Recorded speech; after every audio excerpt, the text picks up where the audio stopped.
গ্রামের মানুষজনের সাথে ইফতার করার জন্য জাহাজপাড়া বাজারে আসি।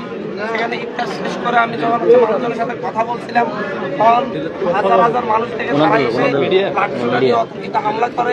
সে হামলার পরে আমাদের অগণিত মানুষ আহত হয়, আমি নিজে আহত হই এবং শহীদ দুজনের ভাই পর্যন্ত আহত হয়। পাশাপাশি এই জায়গায় তারা আমাদের এখান থেকে আমার গাড়ি ভাঙচুর করে এবং 5 থেকে 7টা আমাদের মোটর বাইক নিয়ে চলে যায়। এখনো তারা দুই পাড়ে বাজারের দুই পাশে তারা এখনো মহড়া দিচ্ছে অস্ত্র নিয়ে। তারা আমি বলেছি যে আমি এখানে এসেছি, এখানে আমি বসে থাকবো, মেরে ফেলবো।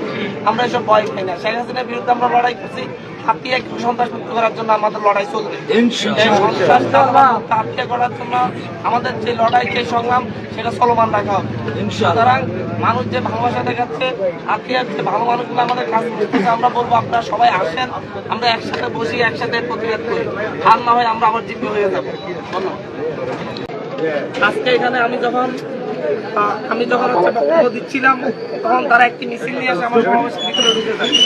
একেবারে ভিডিও সহ আছে তারা কিভাবে আমাদের পায়ে পা দিয়ে হামলা করে। তখন আমি সেখান থেকে বের হয়ে এইদিকে এসে এর প্রতিবাদে ওরা আমাদের লোকজন হামলা করে।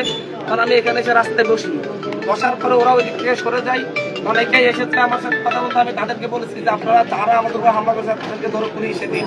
তারা এখান থেকে গিয়ে পশ্চিম মাথায় গিয়ে সেখানে লাঠি, সোটা, বগিদা, অস্ত্র নিয়ে, আপনারা ভিডিও দেখতে গেছেন, তা নিয়ে অস্ত্র নিয়ে তারা আমাদের উপর পরে আবার আরেকটি দফা হামলা চালায়।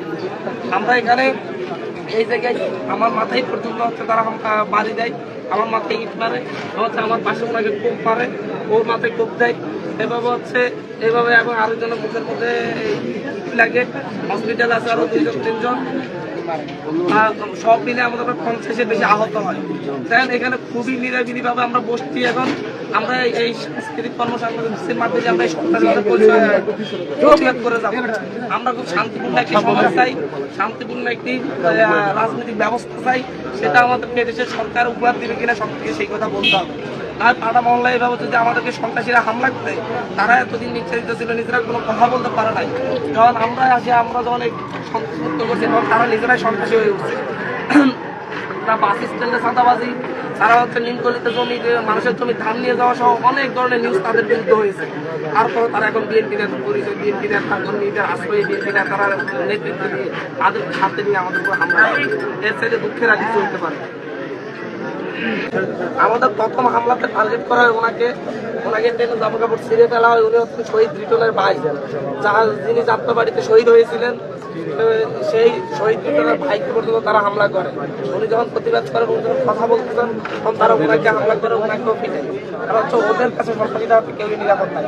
যারা রক্ত দিয়ে তাদেরকে জিম্মি দশকে মুক্ত করেছে, তারা তাদেরকেও পিটায় শুধুমাত্র হীন স্বার্থে। চাঁদাবাজি করতে পারতেছে না, দখলদারিত্ব করতে পারতেছে না, এই স্বার্থে। এবং আপনারা দেখছেন আমি হাতিয়ে আসার পরে প্রতিটি পাড়া মহল্লায় যাচ্ছি, সেখানে মানুষের যে জনপ্রিয়তা দেখা যাচ্ছে, যে পরিমাণ মানুষজন আমাদেরকে সাপোর্ট দিচ্ছে, আসতেছে, এতে তারা উদ্বিগ্ন হয়ে তারা আমাদের উপর হামলাগুলো চালাচ্ছে।